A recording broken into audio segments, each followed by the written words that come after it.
부처나드 양현아 자매 기도.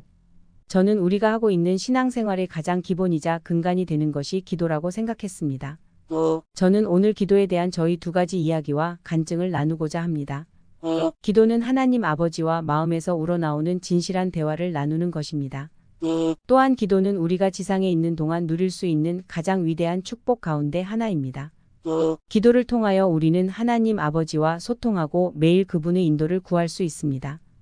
이렇게 저는 어릴 적부터 교회 안에서 배우고 자라왔는데요. 사실 어렸을 때는 기도만큼 귀찮은 일이 없었습니다. 일어나자마자 기도하라고 하지, 밥 먹을 때마다 배고파 죽겠는데 기도부터 하라고 하지, 자기 전엔 졸려 죽겠는데 또 가족 다 불러 모아서 기도해야 하지, 부르면 또 빨리 오지도 않아요. 그렇게 어렵게 모여서 가족 기도를 할 때면 제 여동생은 항상 본인이 기도를 했습니다. 왜냐하면 엄마 아빠가 하시면 너무 기니까 본인이 10초 이내로 끝내려고 입에 모터를 달고 기도를 하더라고요. 사실 저도 여동생이 고맙게 느껴질 때도 있었습니다. 이랬던 저와 여동생이 어느 날 진정한 기도를 하고 응답을 받은 일이 있었습니다. 저와 여동생이 초등학생일 때 막내 남동생은 유치원생이었습니다. 어느 날 엄마가 저희 셋을 집에 두고 잠깐 외출을 하셨는데 뒤늦게 성준이가 그 사실을 알고 울면서 엄마를 따라간다며 집을 나간 것입니다. 너무 순식간에 집 밖으로 뛰어나간 성준이를 저희는 잡지 못했고 이미 나가보니 성준이는 사라지고 없었습니다. 집 주변을 뛰어다니며 찾아봐도 성준이를 찾을 수 없었습니다. 그렇게 성준이를 잃어버리고 말았습니다. 성준이는 너무 어려 집 주소도 모르고 찾아오는 길도 모르고 엄마 아빠 이름도 모를 텐데 눈앞이 캄캄해졌습니다. 그때는 핸드폰도 없던 시절이라 엄마 아빠께 연락을 할 수도 없었습니다. 너무 무서웠습니다. 제가 동생을 잘 돌보지 못해 이제 영영 동생을 잃어버렸다는 생각이 들었습니다. 그런 두려움에 저와 여동생도 펑펑 울고야 말았습니다. 그 순간 제가 할 수 있는 일은 오로지 기도밖에 없다는 생각이 들었습니다. 여동생에게 우리 성준이를 꼭 찾아달라고 하나님께 기도하자고 했습니다. 그랬더니 동생도 그러자고 하였습니다. 그래서 생애 처음으로 무릎을 꿇고 둘이 하나님께 간절히 기도를 드렸습니다. 하나님, 성준이를 잃어버렸습니다. 제발 성준이를 꼭 찾을 수 있도록 도와주세요. 제발 성준이가 무사히 돌아올 수 있도록 도와주세요. 하나님, 제발 도와주세요. 정말 펑펑 울면서 간절하게 기도드렸던 기억이 납니다. 항상 입에 모터 달고 기도하던 현진이도 그날 저와 한참을 그렇게 기도를 했습니다. 잠시 후 엄마가 돌아오셨고 이 사실을 들은 엄마도 혼비백산하시며 성준이를 찾아 나서셨지만 결국 혼자 돌아오셨는데 바로 그때 경찰 2명이 성준이를 데리고 집으로 찾아왔습니다. 그 모습을 보자마자 성준이를 끌어안고 엉엉 울었습니다. 경찰의 말로는 집에서 한참 떨어진 큰 데로까지 혼자 갔다가 본인도 무서웠는지 길에서 울고 있는 걸 발견하고 경찰차에 태웠는데 집 주소는 몰랐으나 손으로 골목골목을 가리키며 여기로 가면 된다고 안내해줘서 집으로 데리고 왔다고 했습니다. 그 순간 그 어린 동생이 그 길을 어떻게 알고 경찰관에게 알려줬는지 깜짝 놀랬고 세상에 나쁜 사람들이 많은데 그런 나쁜 사람들을 만나지 않고 그곳에서 경찰을 만나게 된 것에도 하나님께 정말 감사드렸습니다. 저희의 간절한 기도를 들으시고 하나님께서 우리의 기도에 이렇게 응답을 해주셨다는 것을 알 수 있었습니다.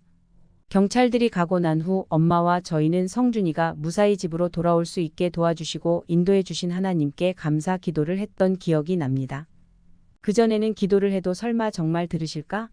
라는 생각이 있었습니다. 하지만 이 일로 인해서 그때부터 저는 하나님께서 살아계시고 저희의 기도를 듣고 응답을 해주신다는 것을 알게 되었습니다. 그때만 생각하면 아직도 가슴이 철렁하지만 저에게 큰 깨달음을 주었던 아주 귀한 경험이었습니다.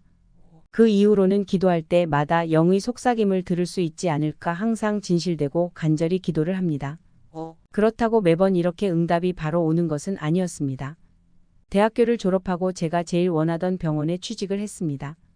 신규 간호사로 정식 발령을 받기 전에 12주간 한 부서에서 교육을 받는데 그 당시 3교대를 하지 않고 병동보다 힘이 덜 든다는 수술실이 아주 인기가 많았습니다. 저도 그래서 안식일을 지킬 수 있는 곳으로 가고자 하는 마음에 수술실을 지원했고 감사하게도 그곳에 배정이 되었습니다. 너무나도 기뻤습니다. 하나님께서 내 기도를 들으시고 내가 원하는 곳으로 나를 인도해 주셨다는 생각에 감사한 마음으로 가득했습니다. 다만 수술실에는 여러 가지 과가 있고 한 과에 정해져서 교육을 받고 나면 특별한 일이 있지 않은 한 그 과에 정식 발령이 나게 됩니다. 그런데 첫 교육일에 출근을 해보니 제가 배정받은 과는 바로 비뇨기과였습니다. 굉장히 많이 당황했고 몇 일이 지나도 적응이 되지 않았습니다. 과도 과지만 수술이 엄청 어렵고 다양해서 아무리 배워도 새롭고 낯설어 혼나기도 많이 혼났던 것 같습니다. 그 많은 과 중에 하필 왜 이 과에 배정이 됐을까? 왜 하필 그 많은 동기들 중 나인가? 라는 생각도 많이 했습니다. 그렇게 12주간 내내 힘든 마음이었고 아무리 배워도 적응되지 않는 상태로 교육은 끝나서 정식 발령을 기다리며 집에서 웨이팅 중이었습니다. 가끔씩 교육받았던 과로 발령이 안 나고 다른 과로 발령이 나는 경우도 있다는 얘기를 듣고 정말 간절히 하나님께 기도드렸습니다. 하나님, 제발 비뇨기과만 아니면 됩니다. 그 어떤 과가 되어도 또 열심히 처음처럼 배우고 일할 테니 제발 비뇨기과만 피할 수 있게 해주세요. 하지만 저희 기도가 무색하게 저희 첫 발령지는 그곳이란 전화를 받고 굉장히 절망했습니다. 하나님께 왜 이번에는 제 기도를 들어주시지 않으셨는지 원망도 했었던 것 같습니다. 다가오는 발령일을 기다리며 시름시름 앓으며 하루하루 지내던 중 저는 교회에 다녀오는 길에 교통사고를 당했습니다. 저는 신호대기 중이었고 뒤에서 멈추지 않고 달려온 차에 받쳐 크게 다치진 않았으나 병원에 입원하여 치료받게 된 것입니다. 그 사고로 인해 입원하게 되면서 저희 발령일이 늦춰졌고 결국 비뇨기관에는 다른 동기가 가게 되었습니다. 치료를 다 받고 발령을 다시 받았을 때 저는 편하기로 소문난 안과 수술실로 가게 되었습니다. 비록 사고가 나서 입원하게 된 것은 큰 일이었고 위험한 일이었지만 많이 다치지 않음에 감사하며 그 일을 계기로 저는 원하던 대로 다른 부서로 가게 된 것입니다. 하나님께서는 당장 내가 원하는 방식대로 응답을 주시지 않을 때도 있다는 것을 알게 되었습니다. 그분의 방법대로 그분의 때에 그분의 계획 아래 저희 기도에 응답해 주셨다는 사실을 알았습니다. 한때 하나님을 원망했던 제가 부끄러웠습니다. 하나님은 우리를 마음에 품고 계시고 우리의 필요를 아시며 우리를 완전하게 도우십니다. 때때로 하늘에서 오는 도움은 간구하는 즉시 또는 간구한 지 얼마 지나지 않아 주어집니다. 때로는 우리가 열렬히 바라는 소망이 우리가 바라는 대로 응답되지 않기도 합니다. 하지만 우리는 하나님이 더 큰 축복을 마련해 두신 것을 알게 됩니다. 우리의 소망이 우리가 바라는 방식대로 이루어지지 않는 경우 오히려 그것이 궁극적으로 우리에게 유익이 될 수 있기 때문입니다. 저는 하나님께서 살아계시고 우리 기도를 들으신다는 것을 알고 있습니다. 또한 그분이 지니신 지혜에 따라 우리에게 궁극적으로 유익이 되고 축복이 되는 방법으로 기도에 완벽하게 응답하신다는 것을 알고 있습니다. 이 모든 말씀 우리 주 예수 그리스도의 이름으로 말씀드립니다. 아멘.